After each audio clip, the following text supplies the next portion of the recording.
के ऊपर जो बीतती है वो कोई समझ नहीं सकता है, सिर्फ बच्चा ही समझ सकता है। उसके माँ बाप की मेहनत रहती है, उसने उसके पूरी उसके साल भर की मेहनत जो उसने करा है। चलिए रचित, मैं आ रहा हूं आपके पास। एक बड़ी अपडेट है इस वक्त की, प्रहलाद जोशी को शिक्षा मंत्रालय का प्रभार दिया गया है।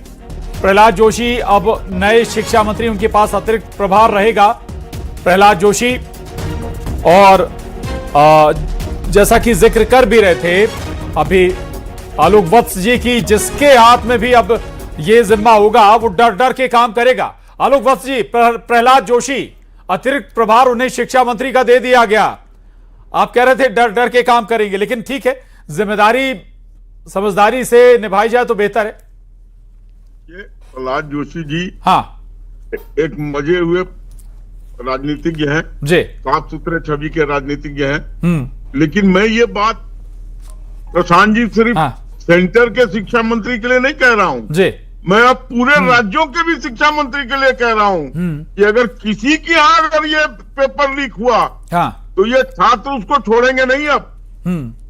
इसलिए ये ताज भरा, ये जो है ना कांटों भरा ताज है, बहुत झेल लिया इंडिया के बच्चों ने इसको। अब इसको दुरुस्त करना ही होगा और धीरे धीरे ये दूसरे मंत्रालयों पे भी जाएगा। जहां घोटाला होगा छात्र उनको ठीक कर देगा। अच्छा, और केवल आलोक वत्स जी, टोक रहा हूं आपको, केवल केंद्र या सेंट्रल लेवल के एग्जाम नहीं बल्कि राज्यों में भी ऐसे बहुत सारे मामले आए, अलग अलग समय पर पेपर लीक हुए हैं।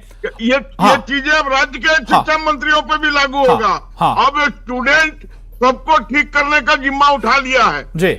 अच्छा, एक और जो पहलू जो मैं आपसे समझना चाह रहा था, इस पूरे घटनाक्रम में, पूरे आंदोलन में राजनीतिक दल अपने लिए गुंजाइश तलाश रहे हैं। कांग्रेस अपने लिए, समाजवादी पार्टी अपने लिए, चंद्रशेखर रावण अपने लिए गुंजाइश तलाश रहे हैं।